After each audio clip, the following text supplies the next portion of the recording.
Welcome to the Here's My Story channel. I'm Eliza. My dad took us out to dinner for my sister Skylar's birthday. She was as grouchy as ever. She cut a piece of her steak and put it in her mouth. Then she made a face and called out to our waiter. Hey, look here. I wanted my steak cooked medium well, but this is medium rare. You have to bring me another one right now. We were at the best restaurant in the city. I didn't think there was anything wrong with the food. My older sister loves yelling at people. Unfortunately, this is how she treats the cooks, the drivers, and the maids that work for us as well. She wasn't always like this. She changed a lot after my mom passed and became this insufferable person. The waiter apologized and took away Skylar's plate. My sister was still going on about how he had one job and still failed to do it. My dad tried to break the bad mood. Skylar, honey, today's your birthday. Don't worry about the steak. Why not enjoy yourself? Tell me now, are you curious about your birthday present? Skylar shrugged. Didn't you say you were getting me a yacht? My dad smiled. Yes, a yacht, but wait till you see it, he said, holding up a photo on his phone. I had it built in France. Apparently this is a huge hit with people your age right now. Skylar took my dad's phone from him to see.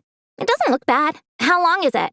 My dad took out a small gift box from his pocket. 40 feet. It's a sports yacht, so it's not too big, but I'm sure you'll love it. Happy birthday, honey. Here's the keys to your new yacht, he said, offering the box to my sister. Skylar was upset. She took the box and threw it away. 40 feet? Dad, are you kidding me? My friends will make fun of me. Is this tiny yacht what I'm worth to you?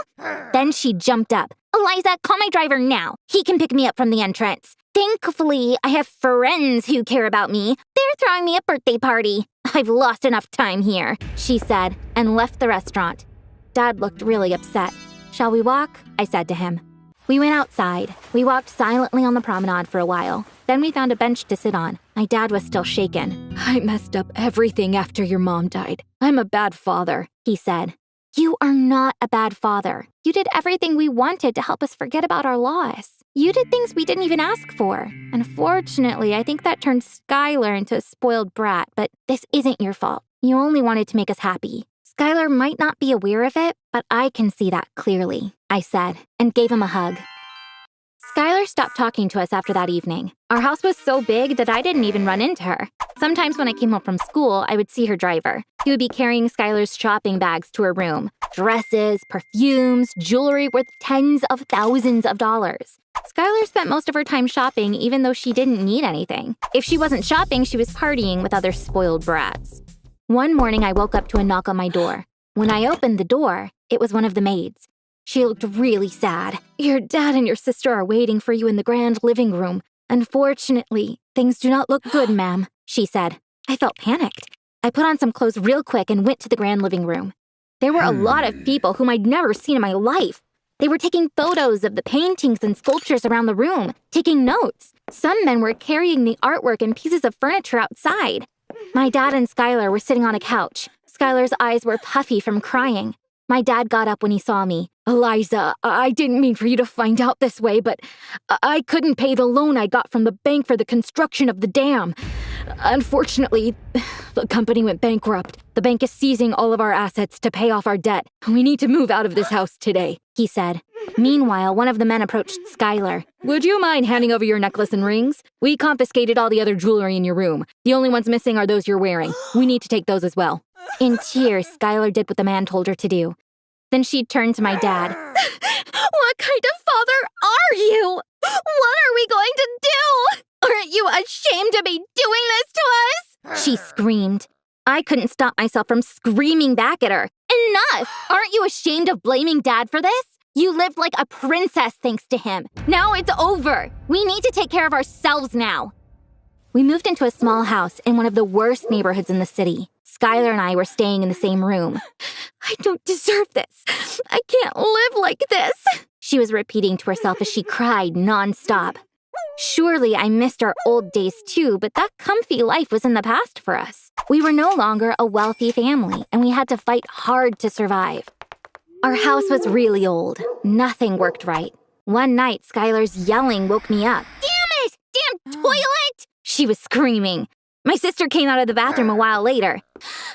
The toilet was clogged. I had to clean the whole bathroom. Can you imagine? I cleaned it with my hands, she said. She seemed surprised she was able to do this. Welcome to the real world. It sucks. You're gonna love it, I replied. Our new life was difficult for me as well, but it was obvious that Skylar was going to have a much harder time. My dad was interviewing for jobs all the time, but he hadn't found anything yet.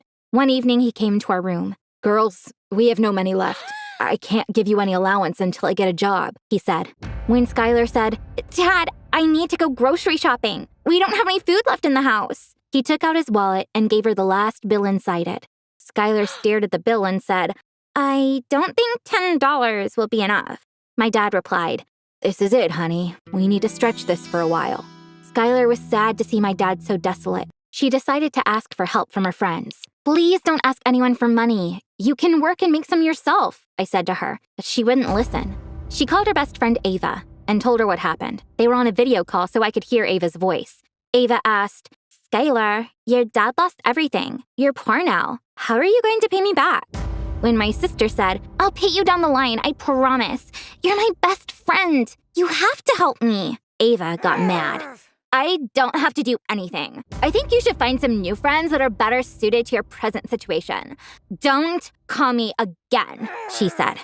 Skylar wasn't expecting this at all. When I saw her disappointment, I felt so sad. I went ahead and gave her a hug. She hugged me back.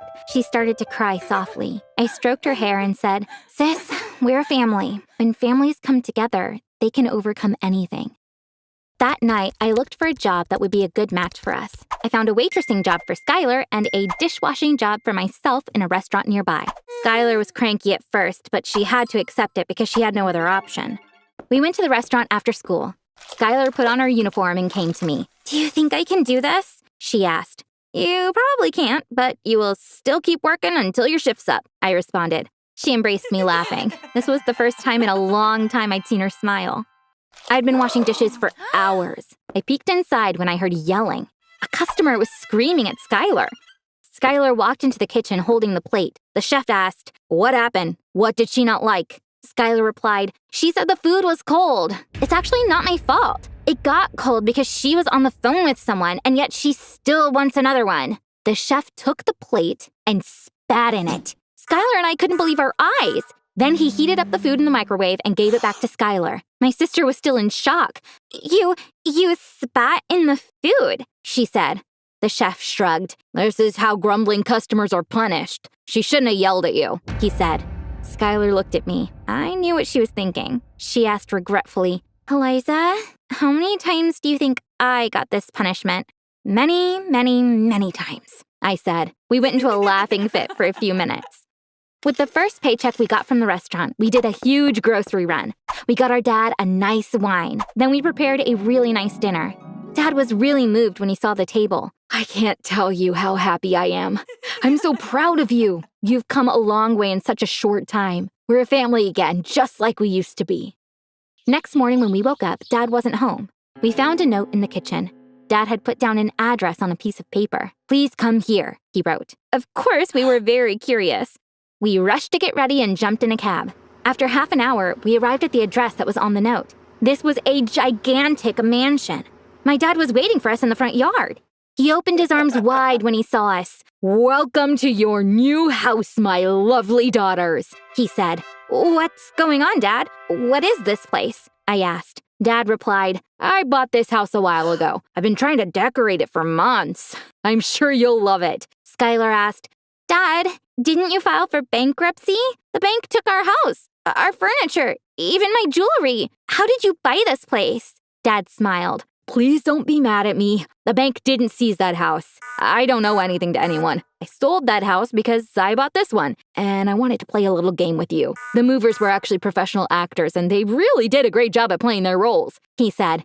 I thought I knew why my dad did this to us, but still I asked, "Dad, you tricked us? But why?"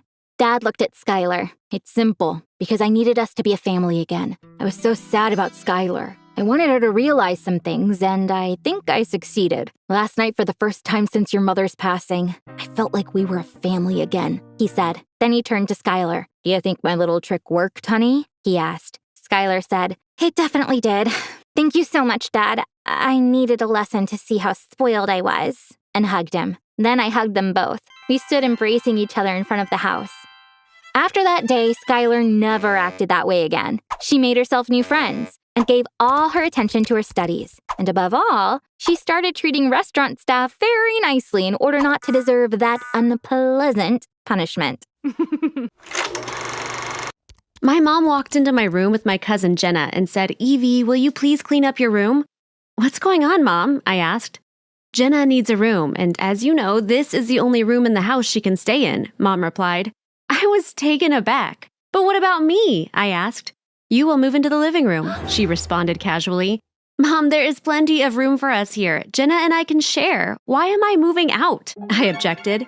"'Cause I'd love to do that, but I'm a very light sleeper. If we share a room, I'll never be able to get a good night's sleep. That's why I need a room of my own," Jenna said in a fake, sad voice.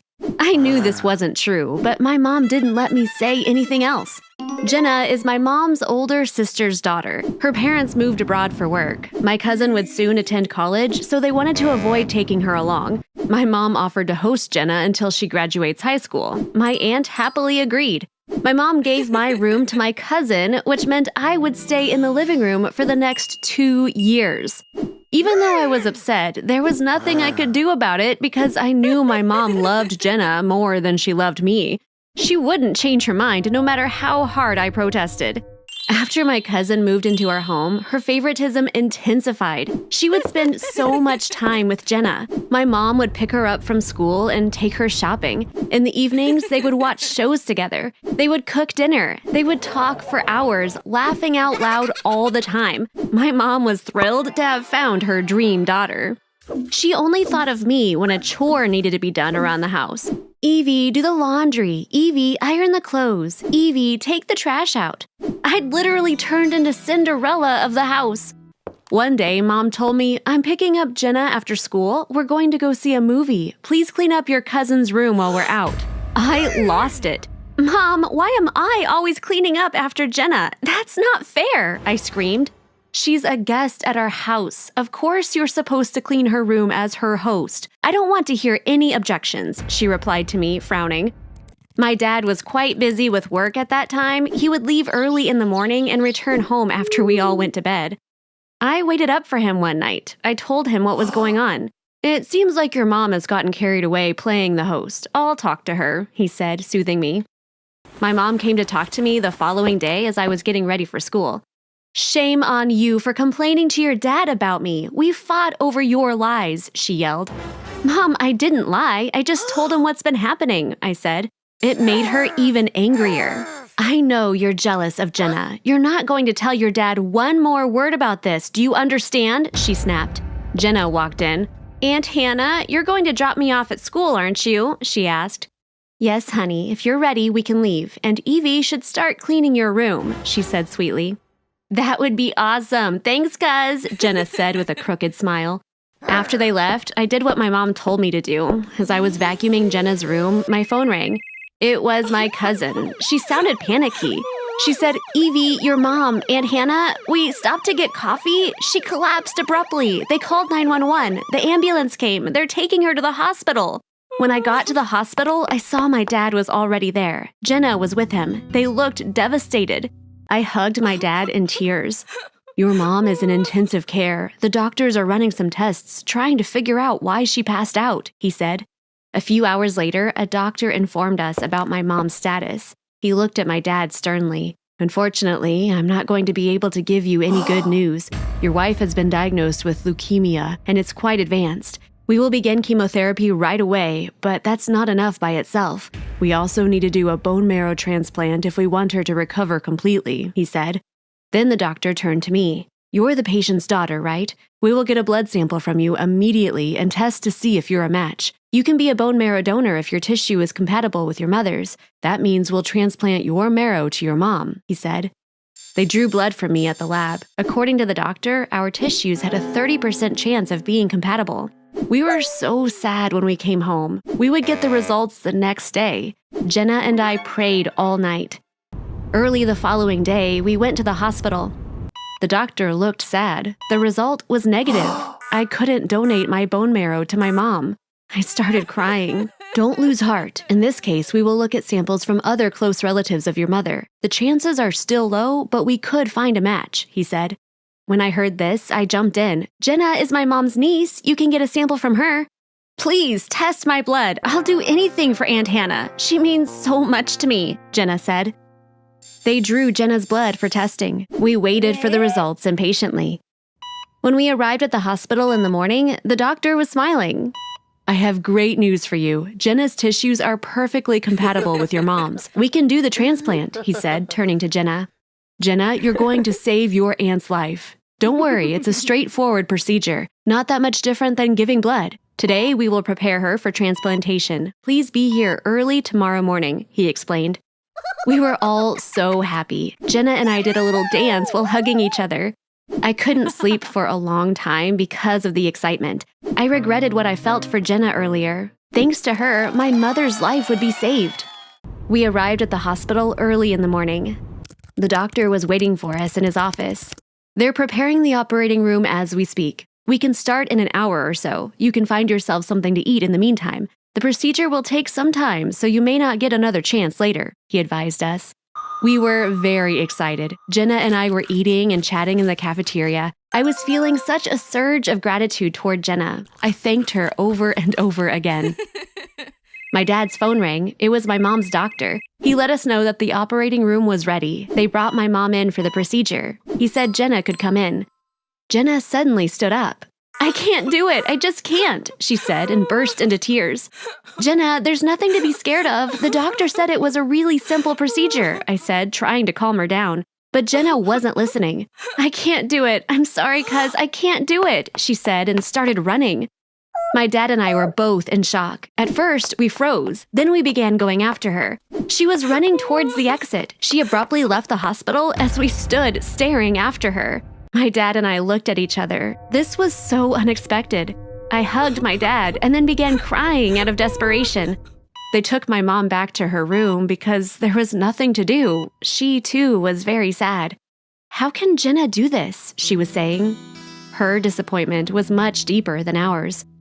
When we got home that night, we were in for a surprise. Jenna had left a letter on her bed. I opened it and started reading. Hi, cuz. I'm sorry for disappointing you. This procedure could be dangerous, and I'm too young.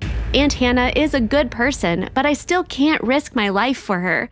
I hope you can understand me. Actually, I don't care if you don't. I don't have to give my bone marrow to your mom just because she was good to me. Bye. Jenna had written this the previous night. She'd left it on her bed as we left home together that morning. This meant that she had no intention of becoming a donor from the start. She was trying to find a way to escape from the hospital. She fooled us. We were wrong to believe her. The next few days were a nightmare. My mom's condition worsened day by day. All of my mom's relatives were tested to see if there were any other matches, but all of the tests came back negative. We had almost no chance of saving Mom. All day and night, my dad and I sat desperately outside my mom's room as if waiting for a miracle. Sitting in the waiting area one night, we heard yelling in the hallway. The emergency personnel screamed, make way, as they pushed a gurney through. I couldn't believe my eyes when I saw who was lying on the gurney. It was Jenna. Shortly after, my mom's doctor came running to find us. It was late at night, so he was the one who had to tend to her in the emergency room. Evie, your cousin was in a car accident. Your blood types match. We need to give her a blood transfusion right now, or she might go into shock. She's lost too much blood, he said. Without thinking, I got up and followed the doctor. Jenna had indeed lost a lot of blood. Thankfully, the immediate blood transfusion saved her life. In the morning, they took her out of intensive care and brought her into the room next to my mom's. She was crying when I walked into her room. Cousin, the doctors told me what happened last night. I don't deserve your kindness. Please forgive me. I talked to the doctor and signed the paperwork. As soon as I feel better, I will become a donor for Aunt Hannah.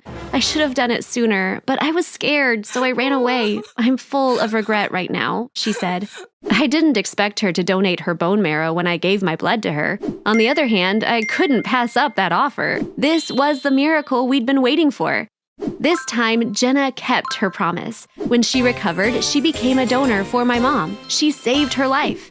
After the transplant, my mom recovered much faster than the doctors expected. My mom left the hospital 3 months ago. We're so happy to have her back. Like Jenna, she feels guilty. I wish I could turn back time. I feel so bad about how I treated you. I was so unfair. You're my daughter, and I love you, she always says. By the way, Jenna moved in with us again. However, she now sleeps in the living room and does all the housework herself. She refuses my help when I offer it. I guess that's her way of making amends. To be honest, I'm not complaining about it at all. I was scrolling through Instagram as I was killing time before my class. When I looked up, I saw Isabel walking towards me. I was excited. She was the queen bee of the popular girls at school. I really wanted to join her crowd, but I'd never even come close to making her pay attention to me. Isabel stood right in front of me. "Do you mind?" I looked at her blankly. "Do I mind what?" I asked. She rolled her eyes. "I'm going to get something from my locker, but you're standing right in front of it. Can you please go and stand somewhere else?" I was disappointed. First, I looked at the locker and then at Isabel. "Sorry," I said, and quickly walked away. I spent the whole week thinking about that moment. I was so mad at myself. I wasn't as cool as the girls in her group. It was ridiculous to believe she wanted to talk to me. Isabel was dating the captain of the soccer team. As I'm sure you know, that's the unspoken rule. Popular girls date popular guys. I wanted to be popular, so I was crushing on all the popular guys at school. Despite my obsession with popularity, someone unexpected came into my life. Liam, one of the nerdiest guys in the whole school. I only knew his name. We'd never had a conversation before. One morning, he came up to me. I thought he was going to ask for a pen or something. Suddenly, he asked, "Oh, what are you doing this weekend?" I was not expecting that, so I said, "I'm sorry, what did you say?" Liam flushed. This weekend, do you want to see a movie or something?" he managed to say. I opened my mouth to tell him off, but instead I felt my mouth make the words, "Sure, why not?" I was so surprised to hear what I had actually said. Liam wasn't my type at all, but it was as though my brain had somehow been blocked. It was as if I was seized by this force that made me say yes to him. Liam and I met on Sunday. Contrary to my expectations, we had a great time. He was so funny. When I talked, he listened to me without blinking. Everything he said was wise beyond his years. Before meeting with him, I thought I'd be annoyed by him, but I ended up falling for him. Liam and I had an amazing relationship, but one day, something unexpected happened. I had this indescribable feeling. We were having a great time as usual, but I felt like there was some kind of distance between us. Finally, I decided that it wasn't me, that something was different with him. "Liam, I feel like something's off. I might be overreacting, but is something different about you today?" I asked. Liam paused for a moment. I was afraid this might happen. I didn't get it. "What were you afraid of?" I asked. "Your feelings are right. Yes, there's something different about me today. I smell different. I don't smell like I did before," he replied. "What?" I asked. He started explaining. "Naomi, I was in love with you and wanted you to like me, so I did something crazy. There's this flower called the Angel of the Dawn. It grows only at the peaks of the Himalayan mountains, and it blooms once a year on the first day of June at sunrise. The perfume made from this flower has an incredible effect on people. When you put on this perfume and stay close to a person for a certain amount of time, that person starts to like you because of how you smell." I couldn't believe what I was hearing. "Liam, what are you saying? How did you find this perfume?" was all I could say. Liam took a deep breath. "Actually, this flower is considered an endangered species, so it's not allowed out of Tibet. But some people harvest it illegally and make perfume from it. They sell it on the dark web for a ridiculous price. I was only able to buy a small bottle by selling my laptop. Unfortunately, I ran out and have no money to buy another one, so that's why I don't smell like the Angel of the Dawn today. I thought maybe I didn't need it anymore because we've come such a long way in our relationship, but unfortunately, this isn't the case. You felt it right away." I had tears pouring down my face. "Liam, do you realize how dishonest that is? You made me like you by cheating. It is unacceptable. You didn't have the right to do this," I yelled. Liam had come into my life suddenly, and he left the same way. I felt cheated. I averted my gaze elsewhere whenever I saw him at school. Even if he were a good person, I couldn't forgive him after what he'd done. I was back to my old routine. My sole purpose in life was to get with the popular girls. One day, I was admiring Isabel and the girls in her clique at the cafeteria. I wish I were at their table and the other students were admiring me, I thought. I had a light bulb go off in my head. They would like me if I could apply the Angel of the Dawn and then go near them. That way, I could be one of the popular ones. I ran around the school to find Liam. He was surprised to see me. I may be able to forgive you, but on one condition, I said. Anything you want, he replied. I want you to find me the Angel of the Dawn. How much do you need to do that? I asked. It's so expensive. A small bottle costs $2,000, he said sadly. That, of course, was a lot of money. My parents got divorced when I was little. I was raised by a single mom. There was no way I could ask her for that kind of money. So I had to sell my laptop and my iPad too. Even so, it wasn't enough to raise the $2,000. Liam helped me out by selling his cell phone. This guy liked me enough to do that for me. We went to the school's computer lab. Liam ordered the Angel of the Dawn from the dark web. At the end of the week, the perfume arrived in the mail. I couldn't sleep that night because the next day, I would find out if it really worked. When I walked into the schoolyard the following day, I saw Isabel and her girls chatting. I approached them with hesitant steps. They were busy talking to each other, but they went quiet when they saw me. They looked at me curiously and waited for me to say something. I kept walking silently. I had to get close to them for the perfume to do its thing. Frowning, Isabel said, "Yes?" Apparently, she hadn't caught a whiff of the perfume yet. I took one more step. Then I saw Isabel's eyebrows relax. I said, "Hi, I'm Naomi." "Hi, Naomi," Isabel said with a smile and gave me a handshake. The expression of the other girls' faces turned from shock to surprise. They introduced themselves. The Angel of the Dawn worked. The popular girls liked me because of my perfume. That's how I became a part of Isabel's crowd. It was truly incredible. The other students were admiring me. I was so excited I couldn't sleep that night. I practically ran to school every day. I'd become the most popular girl at school. Whoever came close to me was mesmerized by my presence, and they all loved me instantly. I owed this miracle to my perfume, of course.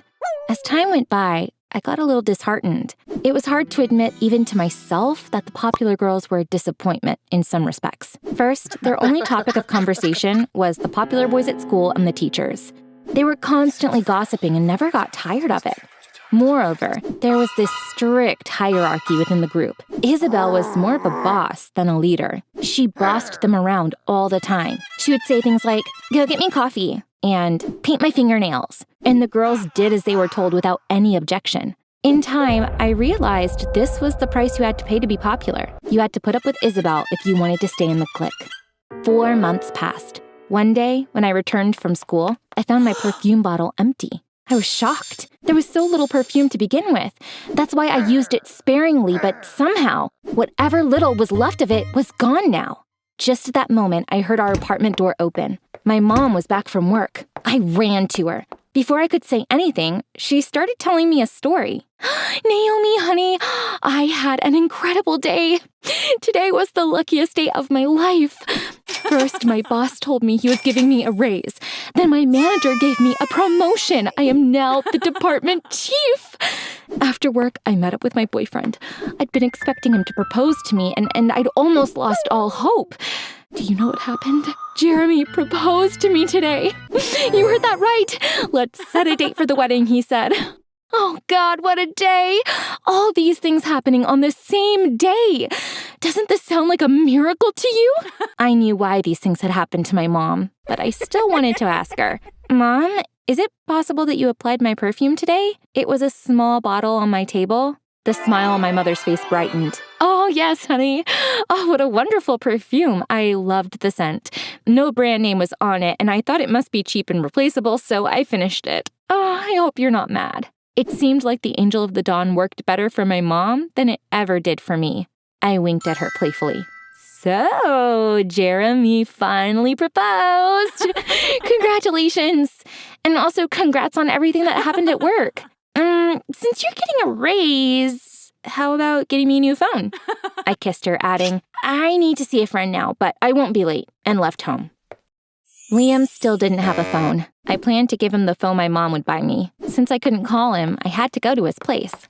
I rang his doorbell. He was so happy to see me. "Why don't you come out? I want to talk to you about something," I said. We went to the park and sat down on a bench. Liam, I don't want to be the popular girl anymore. It's not what it seems. Their lives are miserable. I want to be your girlfriend again. I missed spending time with you, I said. He was shocked. I have to tell you one more thing, I continued. I'm thankful to the Angel of the Dawn. It helped me find you and get in with the popular girls, but I don't want to hear about it again. I love you because you're you. Please love me because I'm me, I said. 6 more months passed. Our relationship is going great. My mom and Jeremy got married, if you were wondering. He was already in love with her. The perfume only sped things up for them. So I'm also thankful to the Angel of the Dawn for my mom.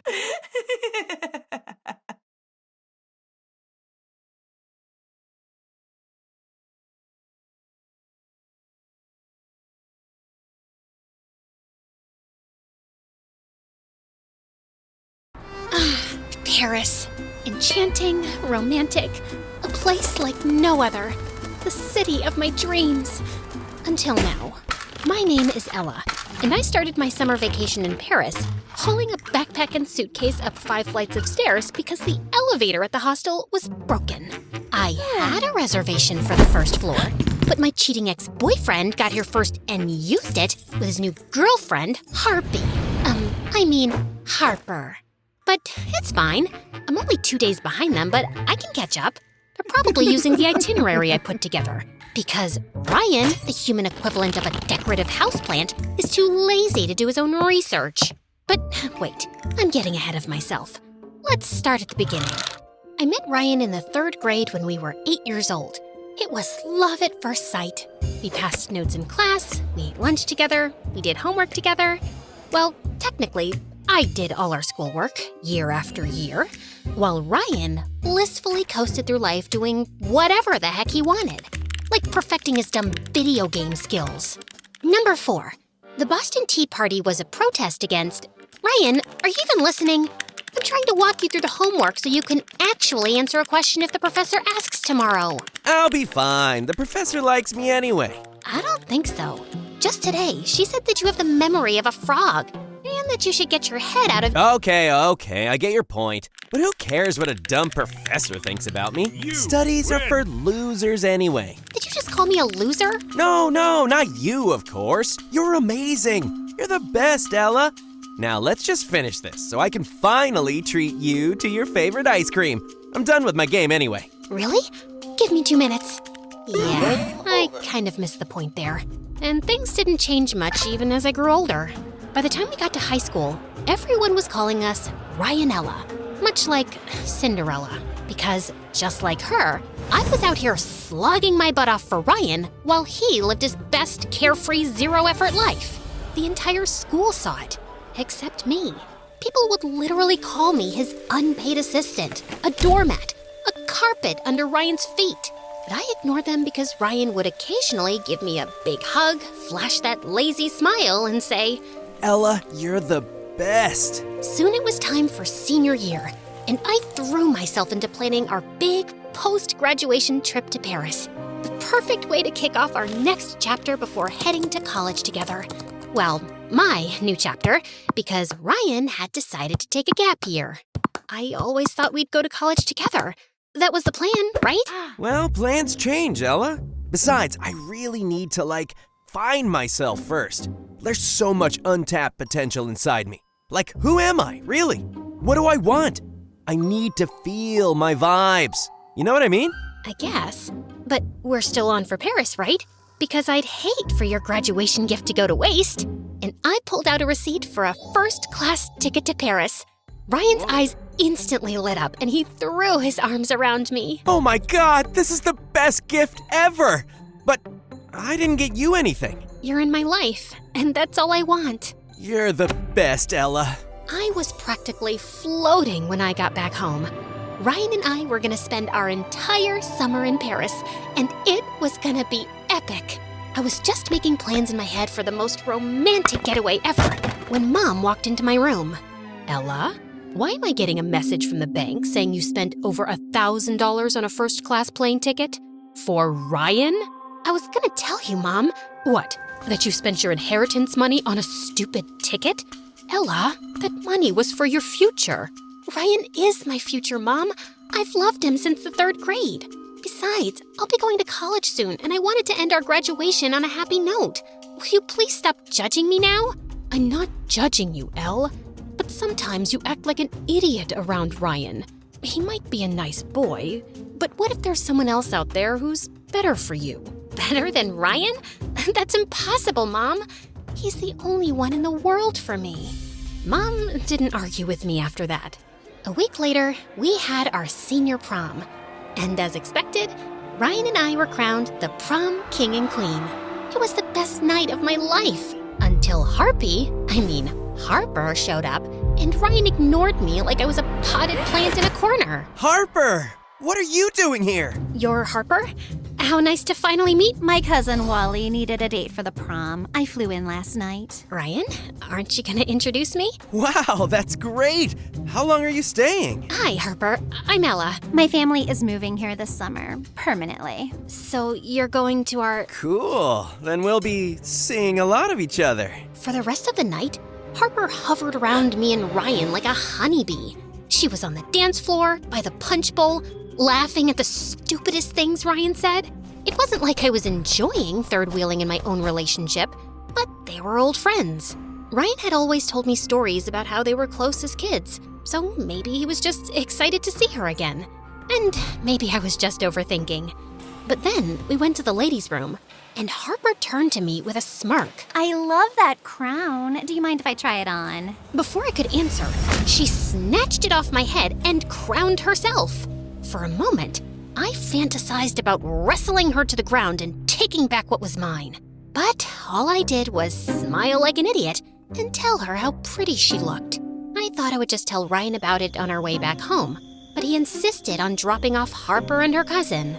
Shotgun. She slipped into the front seat, while I was stuck in the back with Wally snoring on my shoulder.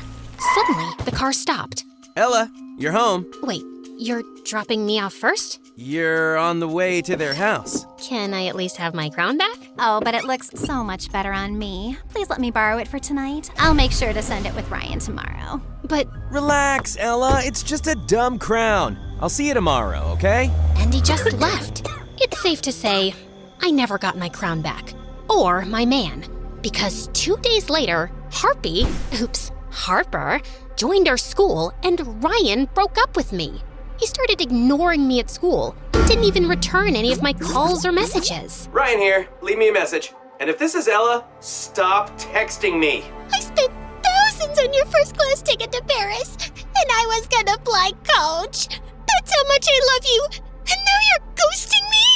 I was devastated, and I planned on hiding under the covers forever. But on the day of my graduation, Mom flung open my door. Ella, enough is enough. You're graduating today. I'm not going. You worked hard for this. Don't let that boy take it away from you. Everyone knows he dumped me for Harpy. It's embarrassing, Mom. Well, if you ask me, it's a blessing. Now you won't be stuck with a lazy loser who doesn't know what to do with his life. And you can finally travel to Paris all by yourself, doing things that you like. No, I can't do it. I'll go to the graduation, but to go to the most romantic city in the world without my one true love? I'd rather eat sawdust. Besides, Ryan and I planned that trip together. No, Ella, you planned that trip. Ryan just showed up. Now get up, put on a cute dress, and go to your graduation with your chin up. I did what Mom said, and honestly, it felt like a good idea. My friends tried to cheer me up, and for a moment, I was happy. But then, I walked on stage to get my diploma and spotted Harper sitting in the front row, wearing my crown. And I knew it was going to be a long, horrible summer. I drowned myself in pity for the rest of the summer. Ate junk food, watched sad movies, doom-scrolled social media till I passed out crying over my stupid single life, while everyone else posted pics of their perfect summer. Volleyball games on the beach under the California sun, trips to the Redwood Forest, the Grand Canyon, Disneyland, Ryan and Harper, the Eiffel Tower behind them. Wait, what? Ryan went to Paris with Harpy? I immediately clicked his social media profile. And there he was, enjoying that two-faced witch on my vacation. Ryan and Harper taking a selfie at an outdoor Parisian cafe. Ryan jumping for joy, the Arc de Triomphe behind him. Harper, holding a yellow umbrella in front of a hotel that we were supposed to stay in. I had it. It was one thing to break up with me, and a totally different thing to take Harper, on a vacation that I planned. My blood boiled, and I screamed for Mom. Mom, I'm going to Paris! The Paris streets were bustling with life. People walking their dogs, couples chatting in outdoor cafes, everyone dressed in immaculate clothes. This was the Paris of my dreams. But I couldn't enjoy it because I was on a mission to find my cheating ex-boyfriend. And the best place to start my quest was at the hotel. I was sitting in an outdoor cafe across from the hotel, sipping my third cafe au lait, when suddenly the hotel doors opened, and Harper and Ryan walked out, hand in hand. I threw some money on the table and started stalking them until they stopped to look in a shop window. Ryan looked behind, and I immediately ducked into a souvenir shop. I bought a baseball cap and an oversized hoodie as a disguise and continued tailing them when I saw Ryan hail a taxi. I felt angry, miserable, and humiliated all at the same time, and I wanted to bawl my eyes out. But just then, my phone pinged. It was a social media notification from Ryan. A selfie of the happy couple in the taxi. Next stop, the Louvre. I immediately decided to take a taxi, but they flew past me like I was made of cellophane. Am I invisible? I pulled up a map on my phone. The Louvre was only 1.5 miles away. If I walked fast, I could make it in 30 minutes. I made my way through the streets, crowded with slow-walking tourists, trying not to step on anyone. Pardon-moi. And when I saw the iconic glass pyramid up ahead, I started to run. I finally entered the museum, and my eyes went straight to this gorgeous painting, the Mona Lisa. The masterpiece was smaller than I had imagined, but it was a thrill to see her. I was admiring the artwork when I felt a hand pull the cell phone out of my back pocket. I smiled to myself, then turned around to see a handsome pickpocket slipping it into his jacket. It's a fake. I assure you, the Mona Lisa is quite real. No, I mean the cell phone you just stole, it's fake. The City of Love is quite famous for pickpockets at tourist attractions. So I carry a fake cell phone for thieves to steal, then continue on their way. Then I'll continue on my way. I grabbed his arm and held on. Not so fast. Why are you faking a French accent? I was born here, but then my mother took me to Hollywood. She wanted to act in films. Clearly she must have failed because here you are, robbing tourists. Can you let me go now? No. Look, you have two choices. I can go tell the security guard you stole my phone, or you can help me find these two losers. I showed him the pic of Ryan and Harpy by the Eiffel Tower. Did they steal your fake wallet? No, that's still in my bag. She stole the love of my life, and I'm going to get him back, with your help. Because you speak French, and 4 eyes are better than 2. I'd rather get arrested. Please, I can pay you. Why are you running after the despicable monster who dumped you? Because I've loved him since the 3rd grade. And maybe it's time to grow up. You don't understand. I've spent all these years planning a future with him. Now my future is a big blank because this girl stole him from me. And now they're out having fun on my vacation, and here I am trying to talk a pickpocket into helping me tail them. Oh God, I'm such a loser.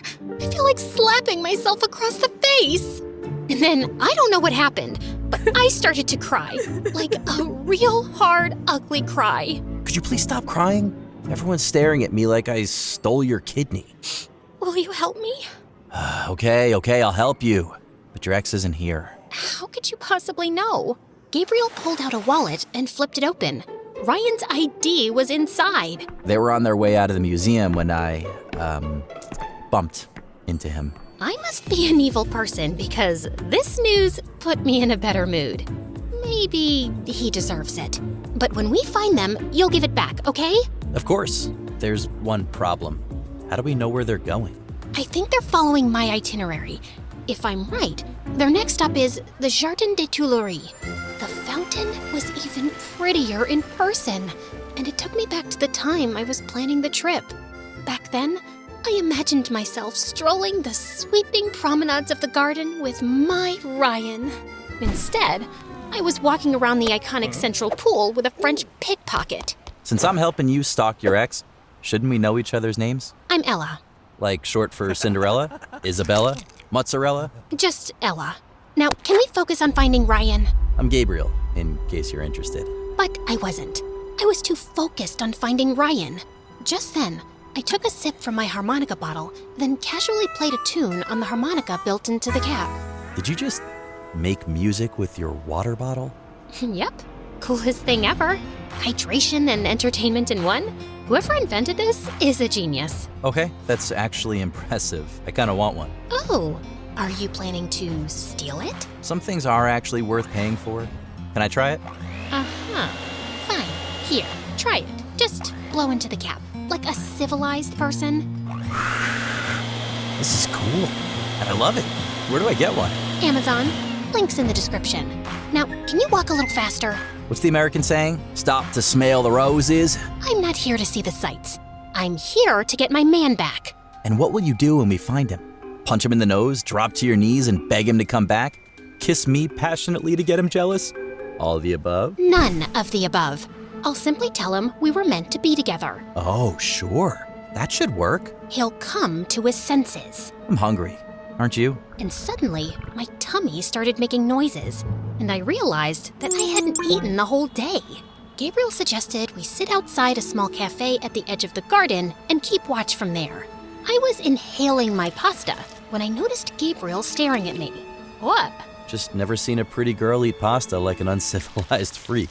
Let me show you the right way to do it. And then he picked up his fork, spun the spaghetti against the spoon in one fluid, effortless motion, lifting the perfect swirl of pasta to his lips. Slow, deliberate, ridiculously attractive. I was so lost in watching him swirl that pasta that I barely noticed when the waiter brought a bottle of wine to our table and poured 2 glasses. But I'm not 21 yet. In Paris, the legal age is 18. Santé. Santé. As we ate, I learned more about Gabriel. His mother brought him back to Paris when he was 14 so she could help his grandparents run the family cafe.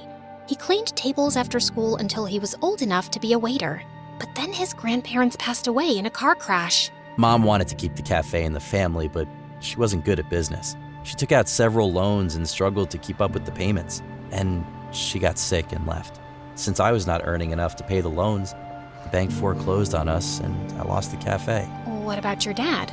He's not around anymore, but I don't need him either. One day, I will make enough money to buy my cafe back. This pickpocketing thing, it's just temporary. The waiter handed Gabriel the bill, and he pulled out Ryan's wallet. I think Ryan should buy you dinner, no? Oui. Once Gabriel and I left the cafe, I told him that the next stop on the itinerary was a sunset walk along the Seine River. The setting sun sparkled across the river. Couples strolled hand in hand.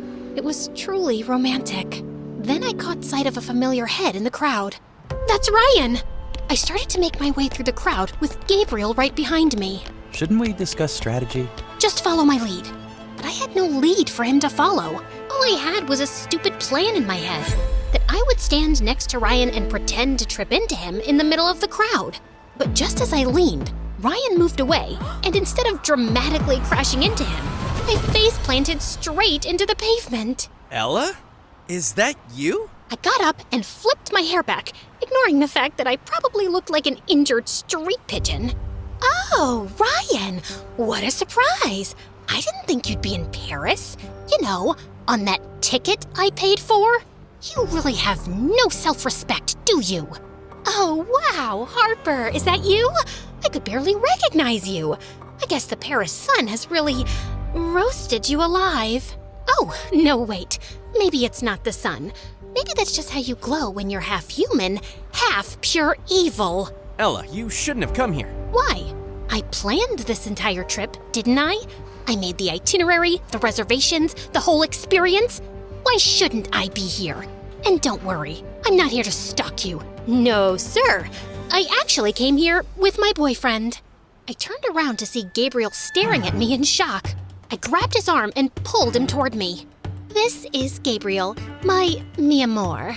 The guy who stole my heart away. Right, sweetie potato? Yeah. Nice to meet you. Wait, you have a boyfriend? You were crying over me just last week. Weak schmeek. I'm over you, darling. And why are you so surprised? You moved on in less than a day. Forgot about all our great love like it was yesterday's trash. What great love.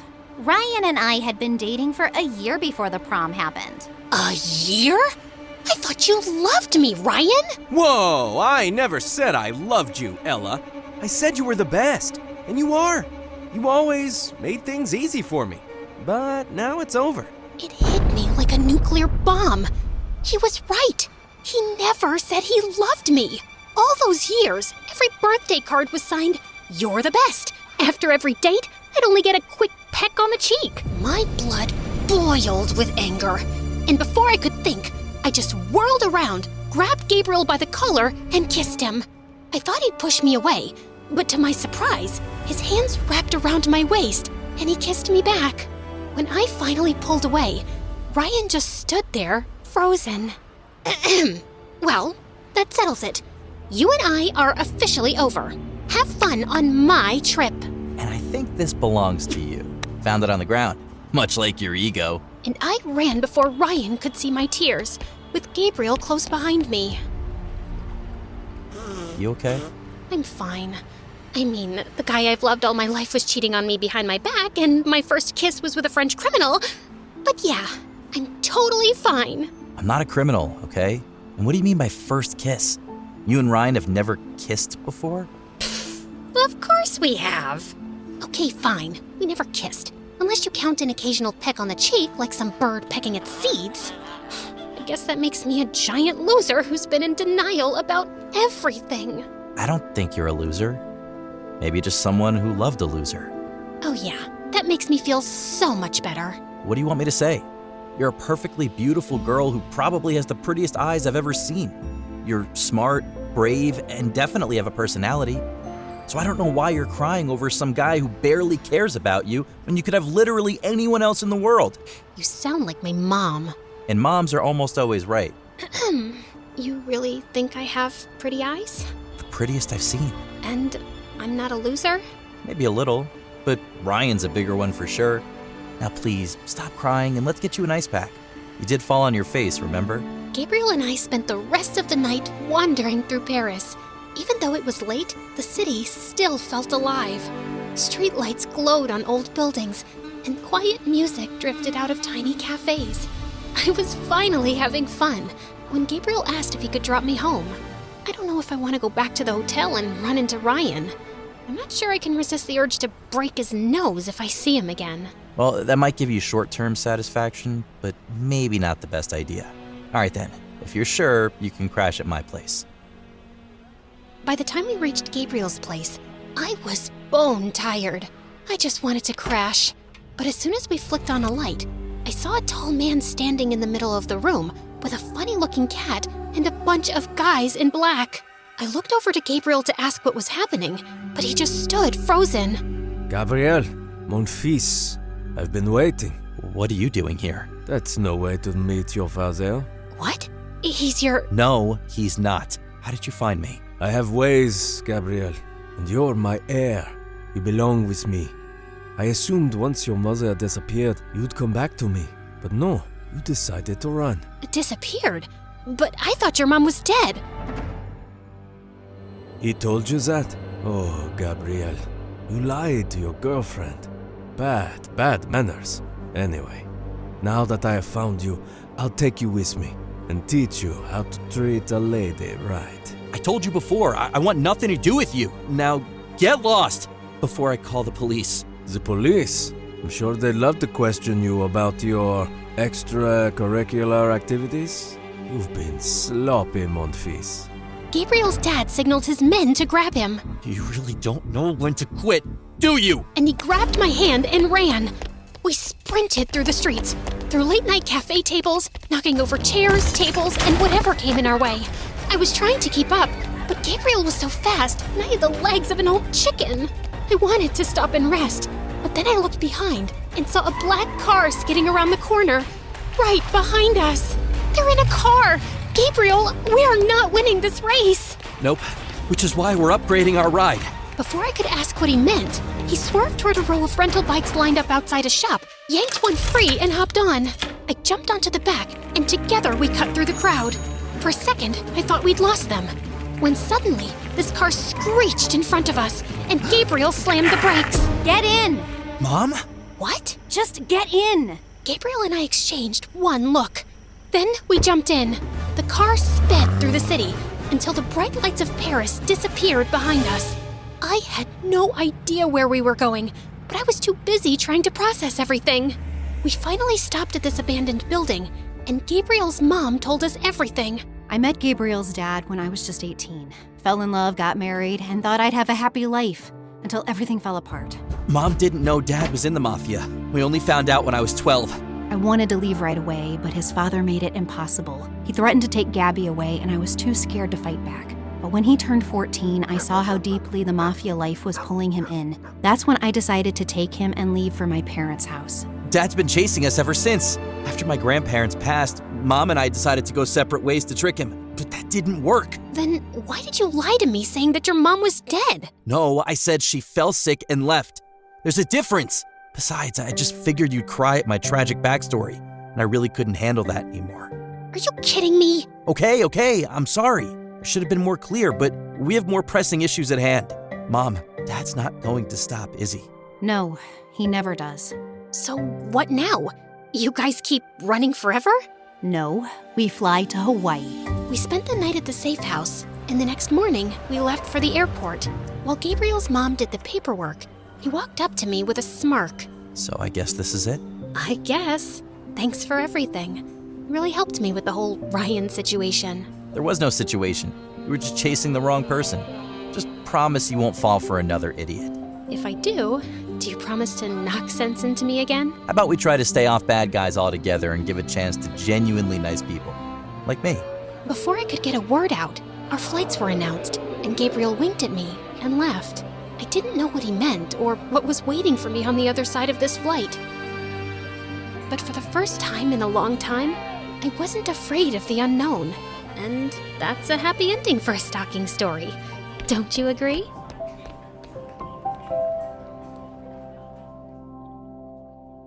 When we were kids, Harry and I weren't just best friends. We were scientists. Mad scientists. The kind who could cure any disease, invent superpowers, or bring the dead back to life, at least in our heads. We need more electricity. How's the lightning rod coming? Dr. Sinclair, the lightning rod is fully operational. Perfect. Soon our monster will live. It's alive!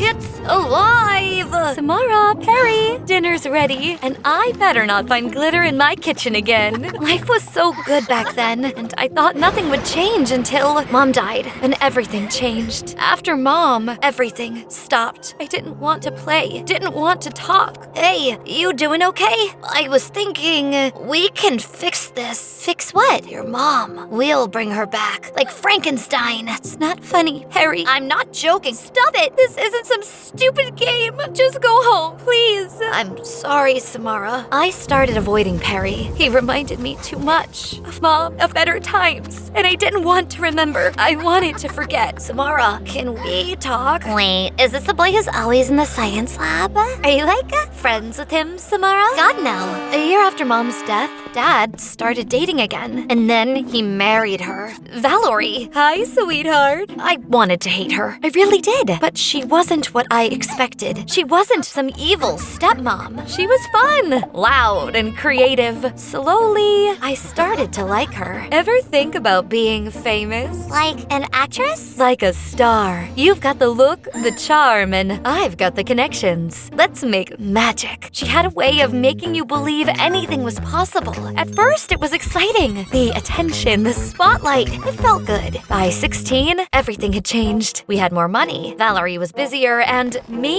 I was exhausted. I used to dream about rocket ships and curing diseases. Now, my biggest skill was pretending to live the perfect life. I wasn't just Samara. I was the Samara, TikTok queen, toothpaste commercial star, and everyone's favorite girl next door. And then Tate entered my life and and flip my world upside down. He was the hottest guy in school, and that day, I thought he'd walk past. Guys like Tate always did, but instead, he sat. Hey, mind if I sit here? Sure. Most people acted like sitting next to me was a big deal. Tate acted like it was just a seat. So, what's it like? What's what like? Being you, the girl everyone whispers about. It's fine. Sounds exhausting. He didn't care about the image. He just saw me. And just like that, we became a couple. Tate always made me laugh with his playful jokes. With Tate, I didn't have to try. He made me happy. I couldn't think of a better way to spend my 17th birthday. Just us, the stars, and pizza. Happy birthday, Samara. Thanks. I love you. That night, I didn't need a wish. I already had everything. I was happy, but guess what? You just got the latest state-of-the-art automatic car. Fully sponsored. It's a PR gold mine. Do you have any idea what kind of exposure this gives us? You'll be doing a campaign next week, photo shoots, live streams, everything.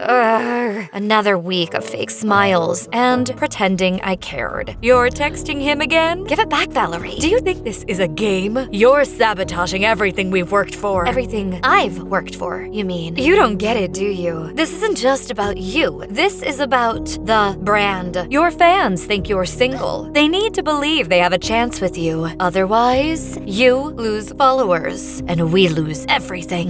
Whatever, but I'm not breaking up with Tate. Fine, keep him, but you better work harder, play the part, and maybe, just maybe, I'll let you keep seeing him. I hated her. I hated how she twisted everything, how she made me feel like I was just a product. She thought she could control me, but the moment I turned 18, I was gonna fire her. It was Tate's birthday, and I was late. Really late. I'm here. Nice of you to show up. The shoot ran long. I left in the middle of it to get here. Always have an excuse, Samara. I wanted to yell at him, tell him how hard I was working to keep Valerie off my back so we could be together, but he wasn't listening, so I just left. I was already upset, and then Perry showed up. Samara, don't drive in this. It's pouring. Just wait. Mind your own business, Perry. Just listen for once, please. Right then, my phone buzzed, and of course, it was Valerie. What now?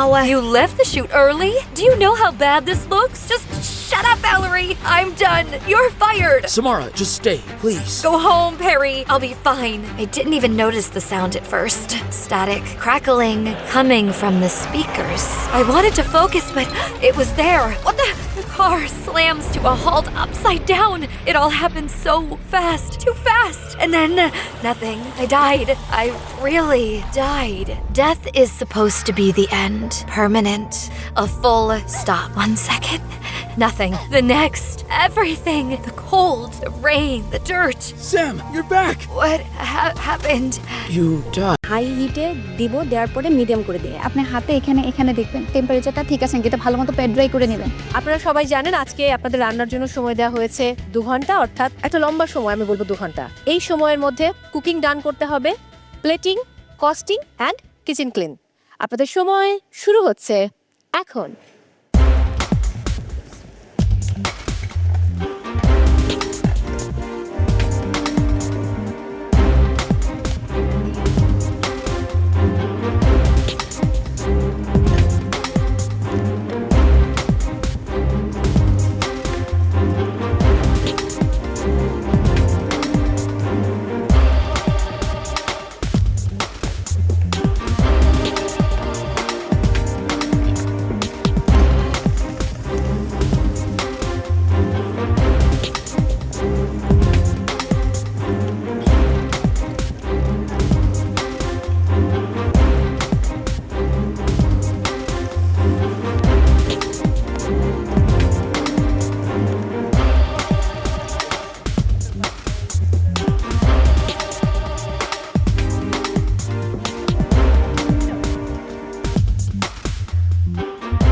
Participants আর মাত্র 1 ঘন্টা 30 minute বাকি আছে।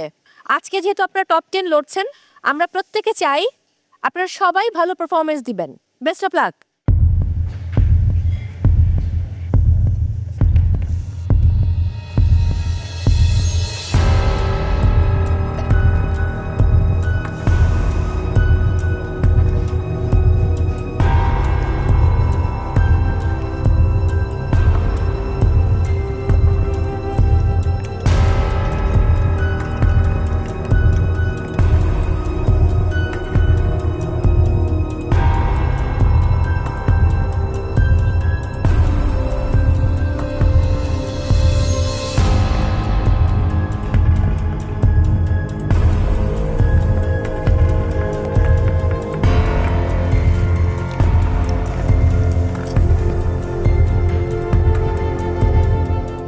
Deer mentors, শুরু হচ্ছে আপনাদের mentors time out.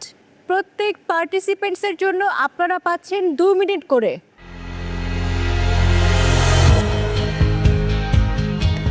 আগুন দিয়ে ফিরে দেন, টস করে, আর প্লেটিংটা যেন সুন্দর হয়। এরকম করতে পারেন, তো এটা ঠিক আছে। হাই হিটে দিব, দেওয়ার পরে মিডিয়াম করে দিয়ে আপনি হাতে এখানে দেখবেন টেম্পারেচারটা ঠিক আছে, এটা ভালো মতো প্যাড ড্রাই করে নেবেন।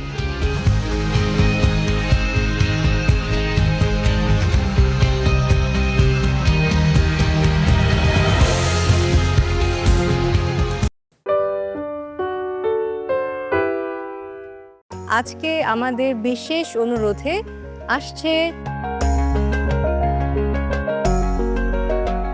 বিশেষ তারকারা। তো তাদের জন্য আমরা কিছু এক্সট্রা স্পেশাল খাবার রান্না করব। এবারের সময় হলো আজকের চ্যালেঞ্জ কি সেটা জানার।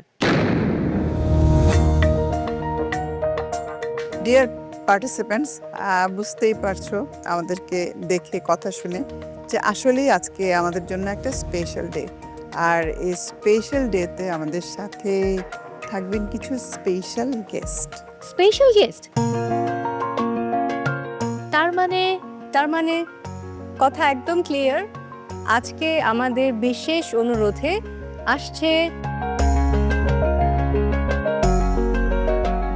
বিশেষ তারকারা, এবং সেই তারকাদের জন্যই আজকের challenge cook for the star.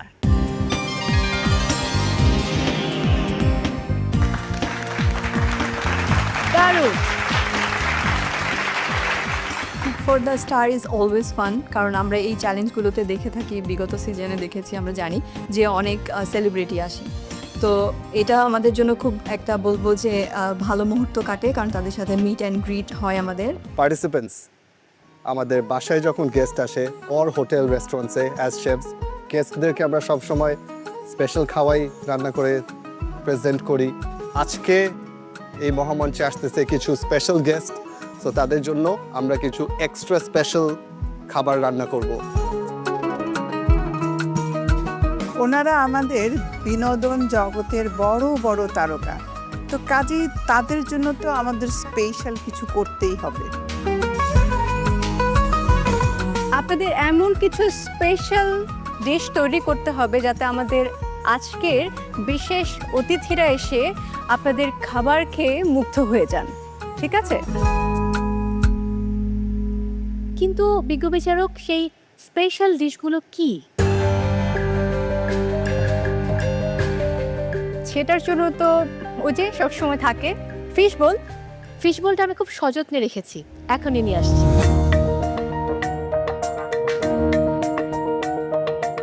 Participants, fish বোল আমার হাতে আছে, আপনারা একে একে আসবেন অ্যান্ড আজকের রেসিপি নিয়ে যাবেন।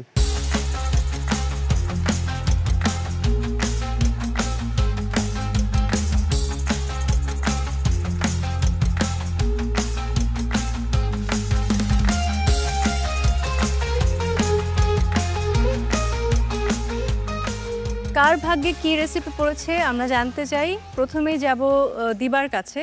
আমি পেয়েছি মেনু 7, পিৎজা মাফিন, মিনি কাতায়েফ, pomegranate shooter. Black scarf holder Shafayat. আমি পেয়েছি menu 8, chicken lollipop with sweet chili sauce, red velvet cupcake, apple fizz. চড়ুই পাখি একটা গেছে, আরেকটা চড়ুই পাখি বাকি। নওশিন। আমি পেয়েছি menu 3, chicken sliders, date bites, blue lagoon. এবার আমরা যাব নওগাঁয় জুয়াইরিয়ার কাছে। আমি পেয়েছি menu 9, mini empanadas, cream donut, orange summer cooler. Next Mousumi, আপনার রেসিপিটা বলবেন। আমি পেয়েছি menu 10, prawn tempura, mini pavlova, mint lemon mojito. এরপর নিশাত। আমি পেয়েছি menu 1, chicken pocket shawarma, churros with chocolate dipping sauce, pina colada. Urmi, আপনার রেসিপিটা বলবেন। আমি পেয়েছি menu 6, chicken half moon pie, wafer roll with chocolate filling, lemon mint mojito. Tamanna, তোমার কি রেসিপি পড়েছে দেখি? Menu 5, chicken satay, chocolate eclairs and fruit punch. এরপর লিনা কি পড়েছে? আমি পেয়েছি menu 4, mini bao bun with barbecue chicken, tulumba Brazilian lemonade. Last কুমো। আমি পেয়েছি menu 2, shrimp cocktail, mini food tart আর স্ট্রবেরি মোহিতো।